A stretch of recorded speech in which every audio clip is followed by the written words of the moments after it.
Hi, and welcome to my third Tech Talk. What a great day it is to have a chat about Bitcoin and cryptocurrencies. My next guest today is Gideon Joubert. I've known Gideon since last year. Gideon is a commercial airline pilot, and he's also dabbled a bit in politics.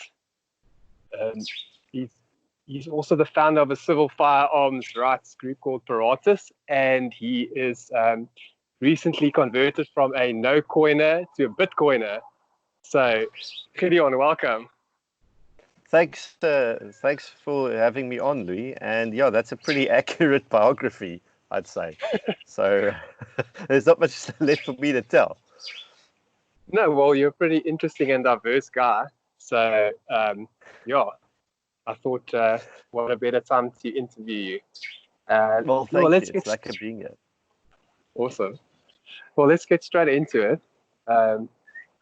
So you've bought cryptocurrencies or Bitcoin now for the first time. So when did you actually buy your first coin? I bought my first Bitcoin because that's primarily what I've bought into. I dabbled a little bit with Ripple, and then I figured that it's not working for me, so I just converted everything to BTC. And that was last week. I can't give you the exact date. I can't remember if it was Thursday or Friday or somewhere around there. But yeah, that's when I bought my first couple of $100 worth of crypto, just to see how the platforms work. And so far it's been straightforward enough. Especially it gets a bit more complicated getting the stuff onto a hardware wallet, putting it through a whirlpool and this sort of thing. But I'm getting there. Fantastic. Right. So let's rewind a bit. So obviously you heard of Bitcoin before you bought it. So when did it cross your radar for the first time? It crossed my radar for the first time, I think, shortly after it became a thing. And that was, Bitcoin's been around since 2008, 2009. And it really sort of became known in the mainstream around about 2011, 2012, roughly. That's when most people who weren't really into this sort of thing started paying attention. So I knew about it for a while. In my honors degree, I did 2017, 2018. My research paper was on cryptocurrency, and it was heavily focused on Bitcoin. So I did most of what I learned about it, I learned during that academic project that took about the better part of a year, if not longer. And I always found it fascinating. I was hesitant to become involved in it because I just didn't. It seemed difficult to get into, in the sense that the exchanges weren't extremely user friendly. I don't know if it's changed. I found presently it to be a bit more straightforward, but it's still very documentation heavy, that you need to submit stuff, proof of this, proof of that. But to me it was a bit too much effort. And subsequently it had the whole boom, and it had its bust, which it survived. And with everything going on in the world at present, and what's happening to actual fiat currencies the world over, and having been a privileged position of chatting to Dawie Ruth about it, my mind on the issue has not so much changed as evolved in the right direction at a faster pace. So I might be a bit of a late adopter, but we're there now. So Amazing. Well, you seem to know a lot more than most people that are in the industry or claim to be crypto experts. So I'm definitely not an expert, just to put it out there. Well, then we can at least say you're an above average user of this technology. So, on which exchange did you buy your Bitcoin, or exchange your Ripple for Bitcoin? I bought the first. I'm on two exchanges at the moment, and I'm kind of comparing the one to the other. The Luno is the mainstream one that seems to be the thing everyone uses. So I started on Luno. I still am to a degree on Luno, but Valor has kind of piqued my interest a bit more. It seems I don't know. I've heard good things about it as an exchange. I'm waiting for my deposit to reflect so I can actually use it. And those are the 2 exchanges I'm on. I'm in the process of organizing a proper sort of offline hardware wallet. And I use Blockstream Green as my wallet application at present. So that's where I am. Yesterday I set Samurai Whirlpool app.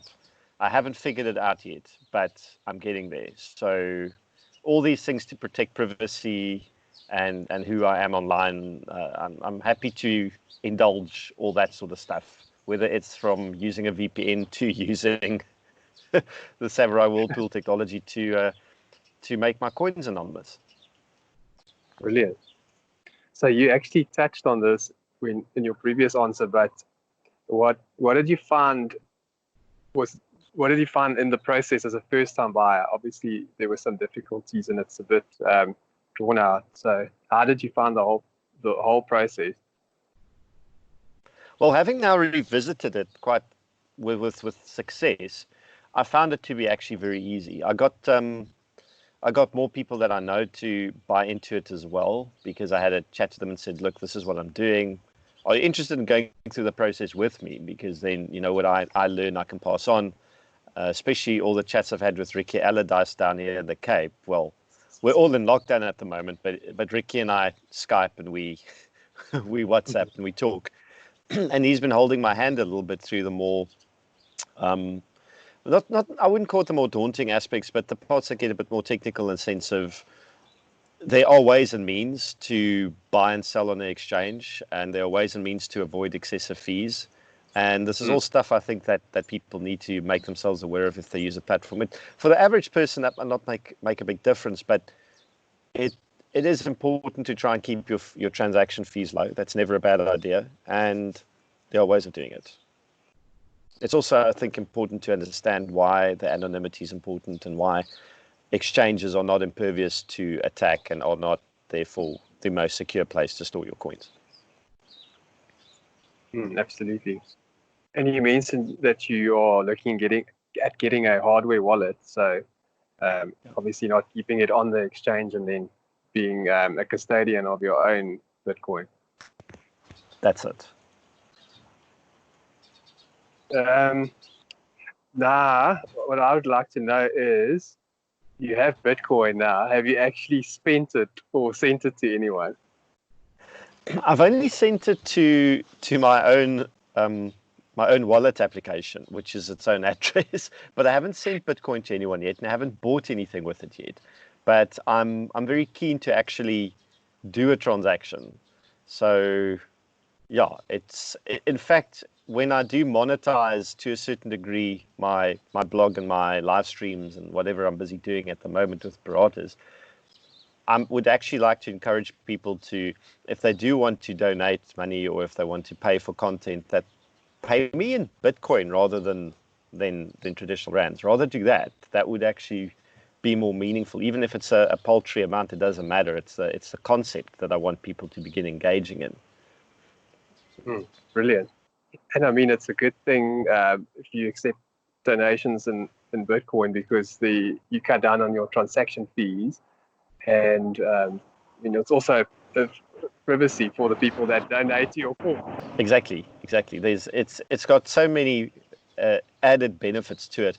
I think what a lot of people don't understand, or rather that's a misrepresentation of Bitcoin, is it does have its strengths and weaknesses. A lot of the weaknesses of the cryptocurrency are purely related to how the exchanges function. And, you get the worries about coin tainting, which I think was perhaps more overblown as a concern than a reality. There's stuff like the mining cartel behavior that people talk about. That's always a worry. But with mining being as unprofitable as it is, I don't think that's a concern anymore. I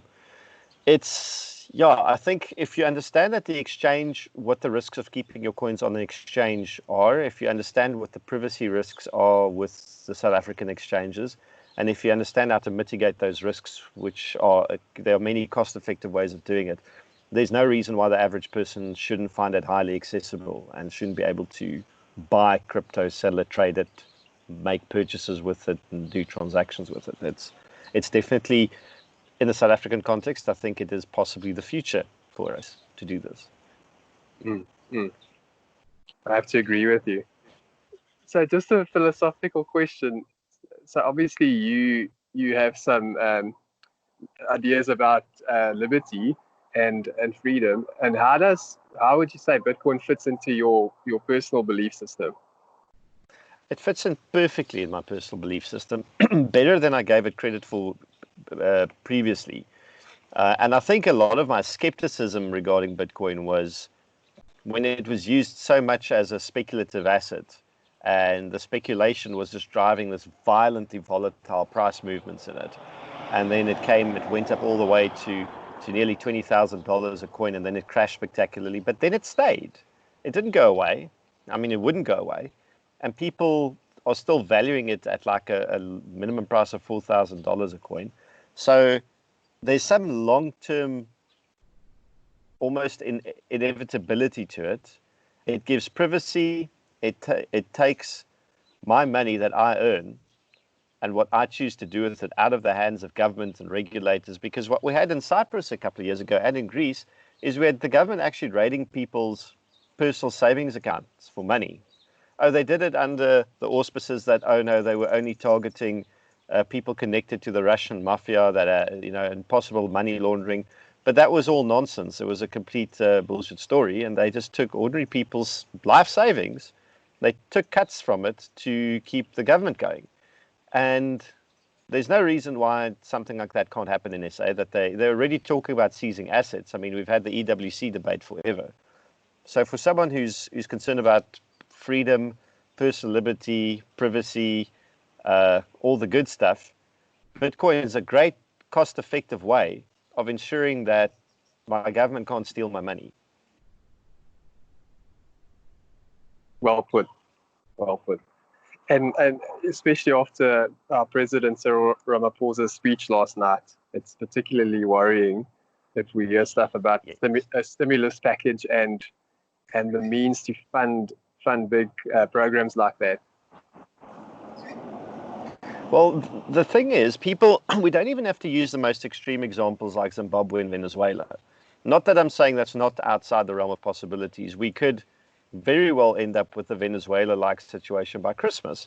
But even a country like Argentina, and I think they were one of the first, if not the first, or the biggest defaulter on their IMF loans in 2001. And the entire economy crashed, and the value of the Argentinian peso went from 1 to 1 to the US dollar, and it crashed through the floor. It went to hell. And this is the sort of stuff that we can expect, because what government is doing with the stimulus package is that they are pumping money into the system artificially that doesn't need to be there, and that's going to devalue the value of your currency. It's going to debase it. So not only is your rand going to be worth less in dollars or pounds or Swiss francs or euros or yen or whatever, it's also going to have less purchasing power at home. So every rand you've saved is now becoming worth less and less by just sitting in the bank, which is a horrible prospect. It's the same thing as happening to your investments. It happens to any asset you have that's rand based. Now, you can go and buy gold. Kruger rands, their price of Kruger rands have effectively doubled since a couple of weeks or months ago. So buying into gold is horrendously expensive right now. Most people can't afford to do that. I mean, you can't buy into gold with a couple of $100. Equities are terrible at the moment. The markets have all crashed, and I mean, it's not a good way of storing your money. And now you've got how many people can afford to open offshore forex accounts and convert their money into pounds and dollars? So for someone like me who doesn't have access to all these things at present, a great way for me to hedge my currency risk is to just put it into Bitcoin. Those price movements are what they are, but I mean, when I bought 490 rands worth of Bitcoin the other day, at present, with everything that's been going down, because it also plummeted a bit, my present value in rand is 483. So it went down, it went up, it went down again, but I mean, I'm still losing less money than I would have lost if I just kept it in rands in the bank. Ridiculously.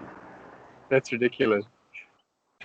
Yeah, as you said, it's a great hedge against uncertainty and inflation. And I mean, let's talk around the government exploitation, because obviously they are trying to tax Bitcoin and cryptocurrencies, or the idea that, and you've touched on this already, that Bitcoin can protect us from exploitation. Well, the thing is, they can tax you only on, as far as I'm aware, on what your capital gains are, because Bitcoin is, as far as I'm aware, it's being treated like a digital asset. So the price of the asset moves, and you can only really be taxed on the difference between what you bought it for and what you sold it for. So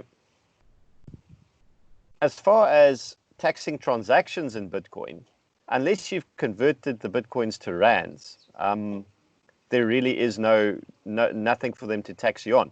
It becomes additionally complicated in the sense of people can have multiple wallets and multiple accounts, and you can put your coins through anonymity enhancing software and processes, all of which is perfectly legal, and you can transfer your coins off into your hardware wallet. So it's a case of, it's frankly impossible. It is absolutely impossible for government, unless you leave your coins on an exchange like Luno that does reporting to SARS. Unless you leave them there, they have no idea who owns how much crypto at all, because they can just see a transaction go to an address, but they don't know what you're buying. They don't know what you're selling. They know nothing of the transaction at all. So it's just impossible for them to really. It's not impossible to track. I mean, this has been done before, but the amount of resources that needs to be deployed by a government agency to track a single Bitcoin transaction back to source and put a name and a face to it is ridiculous. It'll cost them more to try and trace people's Bitcoin transactions than it will be to just lose the tax revenue on those, if that's the case. And this is the other point, is we're busy creating a parallel payment system away from the South African Reserve Bank. They're not going to like it, but what are they going to do to stop it? They can't. It's not possible. Yeah. I mean, FNB, they're unbanking exchanges because it does not fit their risk profile. So exchanges like Luno and Valor have had their FNB accounts closed. But I mean, there's always ways around this, as you've just mentioned, that there is a pushback from the establishment or the existing financial services companies and banks. But I mean, Bitcoin seems to find a way around all the regulation and red tape. Well, I mean, if they don't want to hold it in bank accounts, you will just find another way to do it. You'll buy your crypto with a credit card, or you'll buy it at a crypto ATM. It's we're still in South Africa. We're still, I think, in the infancy of developing a sophisticated method of transferring crypto to bank accounts and vice versa, and all these things. It's a lot easier, I think, on the overseas exchanges. But we'll get there eventually, especially if demand for it increases, which I'd like to believe it will. Mm-hmm. Yes, it definitely will. This is just a fun question. So, how many cryptocurrencies can you name offhand? Not all that many. I know there's a huge number of them, and they're all. Some of them are derivatives, some of them are standalone. So the big ones are obviously Ethereum, Bitcoin, and Luno. Then I've heard of, is it Dogcoin or Dogecoin? Yes. There's been, oh gosh, there's so many. And some of them have really silly names, but those are about the only ones I can name off the top of my head. But yeah, there's a myriad. I don't know what is the most ridiculously named one that you can come up with off the top of your head? Yeah, there's some strange ones. Just now that you mentioned Dogecoin, apparently it started off as a joke. It wasn't supposed to be a serious currency. It was just the meme that they made into a cryptocurrency, and it actually took off. So it says a lot about the nature of money and what people see as money, that it does. Franc can become a medium of exchange. But yeah, that's a special case. That's quite an interesting one. That's also a comment on the nature of cryptocurrency. I mean, what else is crypto or what we call hard money is something that has consensus through people agreeing that it's tender. I mean, if we accept that Bitcoin is money, then not only governments can issue money, but there's a form of social consensus around this type of new money. So if you and I, Gideon, agree that Bitcoin is money, then we agree to spend it and to exchange it. So we don't need a government to tell us that we will use rands or dollars or euros or whatever. So, I mean, this questions the reality or the very nature of what we perceive to be money. What are your thoughts on that? No, I think it's definitely changed what we perceive money to be. I've always said that, it's impossible to be an atheist and believe in fiat currency, because the entire system of printed fiat currency, and even now, in the fact that how money creation works is it's all make-believe. The entire system is based on the fact that everyone simultaneously believes that it works. And if we stop believing it works, then it suddenly just will not work anymore. And, the governments try to force the present monetary system on us through legislation by saying, well, this is legal tender. You must accept it for transactional purposes. But, you can't force that by law. And that's why, hyperinflation exists, in a sense of government says 10 rand's worth 10 rand, and a retailer goes, well, sorry, but because there's so many 10 rands, you're only going to get about 5 rand's worth of good for your 10 rand now. And that's, how you break faith in a monetary system, and it starts unraveling. With stuff like crypto, there's really no reason at all why it can't become a parallel payment system and why it can't be bought and sold. The critical moment is going to be that so-called critical mass, when enough people begin buying, selling, and transacting in it for it to become viable to do that. Now, if governments had to go and ban Bitcoin, that would be the stupidest thing I could possibly do, because now you can't convert your Bitcoin into rands anymore. So, which will make it more valuable already, because it's now forbidden. And you can probably convert Bitcoin into other currencies that are going to be more permissive, like dollars or francs or euros. And it's going to force you to trade online then exclusively with Bitcoin only, as opposed to trading rands, because you've already got Bitcoin. You want to earn more of it, and you are using it to buy and sell, and you can't convert it into rands, so the rand kind of becomes bypassed. If a government like SA had to try ban Bitcoin, it would probably hurt them more than it would benefit them. And I think that's also why the IMF has warned repeatedly against governments and central banks over-regulating Bitcoin or trying to ban it, because it's banned in Russia, but you can transact in it. You can send Bitcoin to Russia and you can get it back. So, so much for the ban. Exactly. I mean, it's decentralized. So how do you actually ban it when you can't shut it down? Exactly. Yeah. And then just a second thought on the trust factor. Accepting fiat currency requires trust in the governing party or the state. So, I mean, in cryptocurrencies, you don't require trust, because there's no trusted third party. You and I transact directly. So there's a form of, we don't have to trust anyone, because all the transactions are verified. So we don't need any other third party to intervene. No, that's exactly it. So if you look at something like the South African rand, you need to trust the monetary authorities and the government to, how so to say, protect the sanctity and stability of the currency, and that it will retain its worth somehow and its purchasing power. And as soon as that trust wavers, you start reaching a situation where your monetary system unravels, or it begins collapsing in on itself, whatever.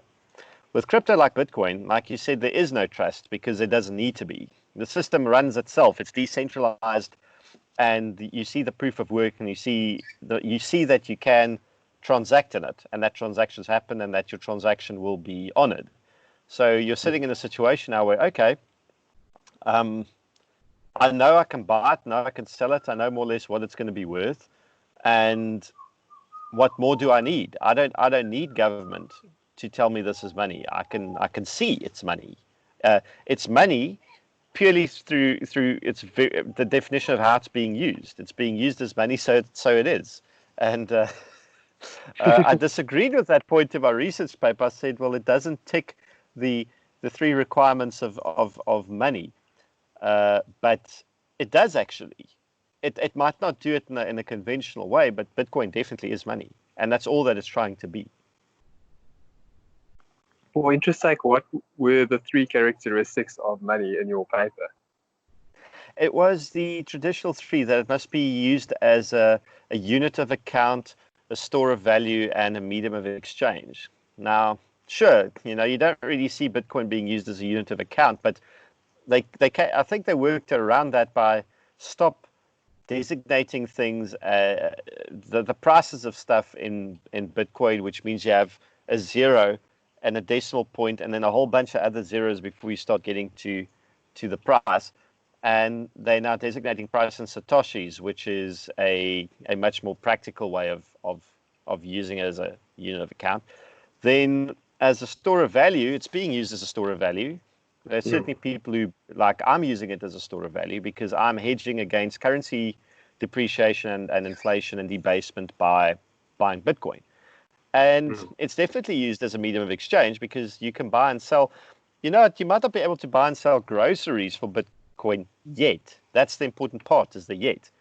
At some point, that will become viable. In fact, it's already viable. It just needs buy-in from retailers, to be honest. They need to see the value in, okay, it makes sense to actually allow transactions in Bitcoin. We look at, like you said, the unit of account, the store of value is there, the medium of exchange, it's happening. But I think long term, if Bitcoin achieves mass adoption, then only it will reach the unit of account stage where it's an actual currency. So that's probably more long-term vision for something like this. Some very interesting points there, Gideon. I think just to contextualize our conversation, I mean, we're in the middle of a lockdown, and South Africa, our government's gone balls to the wall with all the regulations. I mean, this is unprecedented. So what has your experience been of this lockdown so far? It's been the most depressing 4 weeks I've had in a very long time, and I'm in quite a picturesque area. So let me just turn this around so you can see, Louis. So there's my view, pretty much, which is not bad. That's actually quite lekker. But the sort of unilateral imposement of this restriction on my freedom to just go to the shops to buy something. I can't buy clothes. I can't go have a cappuccino. I can't. And to be honest, they might have messed it up so badly that I don't know when I'm going to be able to get a cappuccino ever again. From a Bristol. All the little things that we take for granted was just at the stroke of a pen taken from us in the space of 24 hours, and it's shocking. It's people are not only accepting of it, they support it. Although I think that little support base is busy cracking at the moment, especially when you're domestically employing on your own home soil 73,000 soldiers, which is the entirety of our armed forces being deployed essentially against our own citizens. That sort of stuff worries me. I don't like seeing that. Not at all. How's your lockdown been in comparison?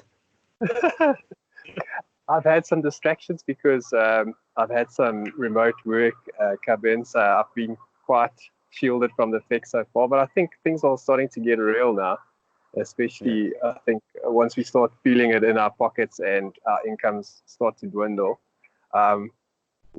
What do you think of the economic casualties we've seen so far? I mean, it looks like SAA has been hit hard. Will we see a lot more businesses being impacted? I think the economic impact is, I'm not going to call it unfathomable, but it's massive. I think the Bloomberg I don't know if they quoted the IMF or if their own analysts said it, but they called it the largest economic crisis of our generation, if not the largest crisis of our generation.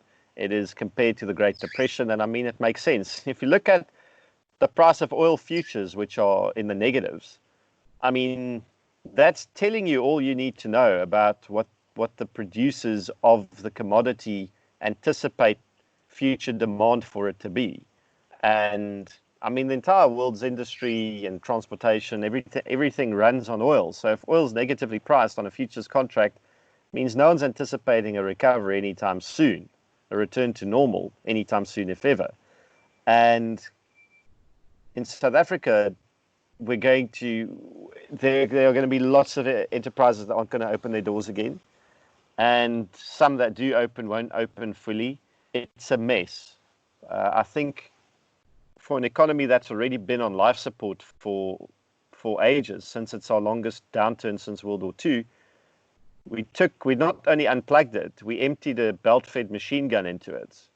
And now Cyril's coming with wonderful little words about stimulus packages and trying to get loans or printing money to stimulate the economy. It's like, dude, you're doing CPR on the corpse. Like, what are you know, the only way really to save things now is to deregulate, to cut taxes down to the bone, to just shut the government sector down, get rid of SOEs. Like, I work for one, but close it. Like, I'll get a private sector job. Just close the shit show down. Stop taxing people so much. Like, stop regulating economic activity so much. Make us business friendly. Get foreign direct investment, because we've got the know-how, the human capital, and the facilities available. That's how the government can't restart us. We can restart ourselves. We just need them to get out of the way. And that's the one thing they don't want to do. They're still talking about transforming the economy radically. I'm like, but there's no economy left to transform, Cyril. Like, you killed it. You need to get out the way now and let people fix your mess themselves, which we can. If that happens, yeah, I'd say, yeah, cool, we've got a fighting chance. But yes, like, the ideology is so strong, it is almost unyielding in the face of reality. Yeah. I especially love how they've created this economic crisis, and now they try to be saviors of the same very crisis that they instigated. they made this, Louis. They made this. What do we say in Afrikaans? Jy maak vir wolf skaapwagter. Ja. Dis presies wat gebeur het. That's exactly what happened. And now, and everyone's telling me how stunning his speech is, and I'm going, did you listen to it? I mean, apart from the tone of voice and the body language, you listen to what the president actually said, because that part is far less impressive. Also found it curious that he didn't mention the deployment of 73,000 troops, but hey, I mean, I guess that wasn't important enough to comment on. The mention of the troops being deployed is quite an important development. I'm surprised that he didn't mention it. I mean, if you take these economic factors into account, and the way Cyril says that, I mean, this is radical. It was in his speech that it is radical economic transformation, and that they are building a new economy. So, I mean, in the context of deploying basically our entire national defense force, would you not say, and this is my opinion, that this is actually a financial or an economic coup of the South African economy? Yeah, I don't think that's an alarmist thing to say. I mean, there's so many brainless talking heads on Twitter who must believe, they have to cling to this belief that government always has their best interests at heart, and the usual platitudes that are empty. And I made a comment yesterday that in Yugoslavia, specifically in Bosnia, things were normal. Things were normal in Sarajevo until the day it suddenly wasn't. And things changed there within the space of 24 hours. And when it changed drastically, and it changed radically, and things were never the same again. And a lot of people who thought things were under control died, because they didn't realize soon enough that things were not under control and that they were getting bad. And I mean, we've had red flags pop up in SA all the time.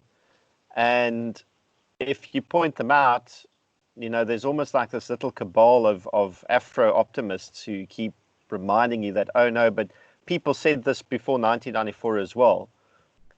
And you kind of have to point out to them and say, but we're not in 1994 anymore. We're closer to 1984, but I mean, we're not in 1994. This is 2020. and if you haven't noticed the very real and meaningful erosion of freedom, of civil liberty, of economic freedom, of everything else that's been going on, and now you've got the entirety of your armed forces, all of them, every last man, woman, child, and sheep in uniform, going to be deployed to our streets. That's never happened in SA. It's bigger than what we sent to fight. I don't know if I mentioned this earlier on the podcast, but it's bigger than the force we sent in 1988 to fight SWAPO, the MPLA, and the Cubans in 1988 at the height of the border war, when it went from being a counterinsurgency war to becoming semi to full conventional. We only pushed about 32,000 troops into the field. The rest of the bulk of the rest of it was made up from Southwest African Territorial Forces and Southwest African Police and all that sort of stuff. But we did nowhere close to what's happening here back then.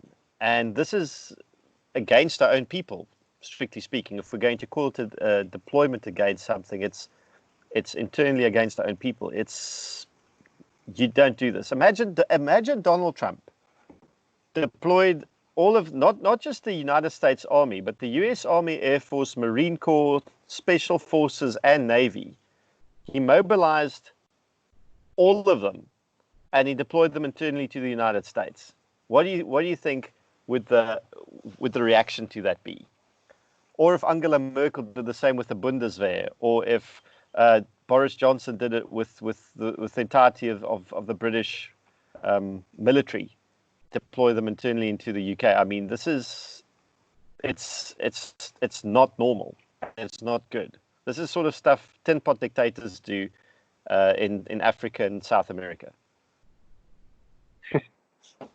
Speaking of tin pot dictators, I saw yesterday on Twitter that Idi Amin awarded himself an honorary doctorate when he was. I saw that as well.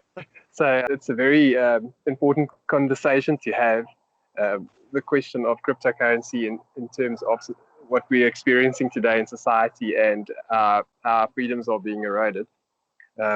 So, I mean, we haven't spoken about firearms, so I need to ask you something about that as well. What is the possibility of civilian firearm ownership, and in terms of the state trying to disarm citizens in a situation like this? Look, they've been trying to disarm us incrementally through more restrictive legislation for like the past 30 years. And they're still trying. They haven't given up. But it's become harder to do because gun owners, like everybody else, still has constitutional rights.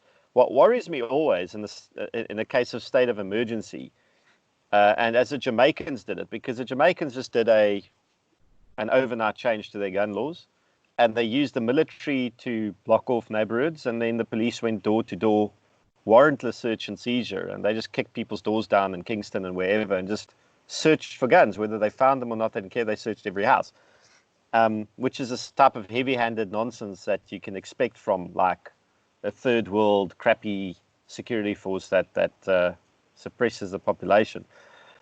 What concerns me is that we still have the constitutional right to property, dignity, privacy, all this sort of stuff.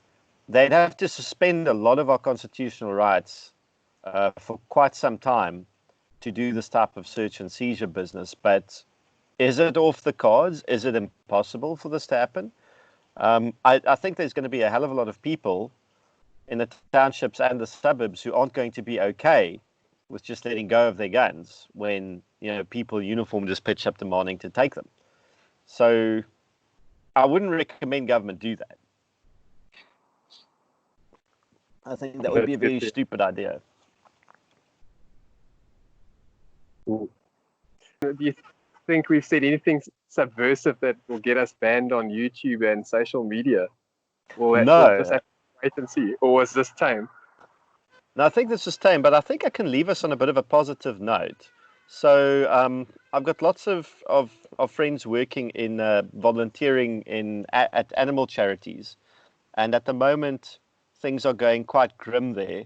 So they wrote me a little script. It's basically, I appeal to everyone to please help the animal shelters in this lockdown and after.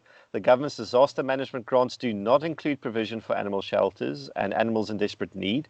The cruelty and dumping of animals has increased exponentially in the lockdown period. If you can assist, please contact any shelter to assist with food or financial aid. We're doing everything we can out there. Please help.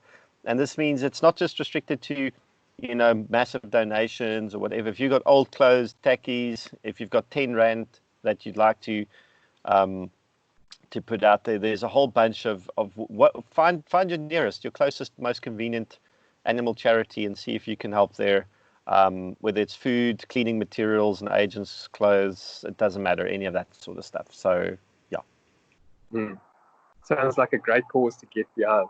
We can definitely put some links in the description for people to check out. And we should educate animal shelters and charities to get onto Bitcoin so that people can donate to them using cryptocurrency, because that's actually a lovely use case for Bitcoin.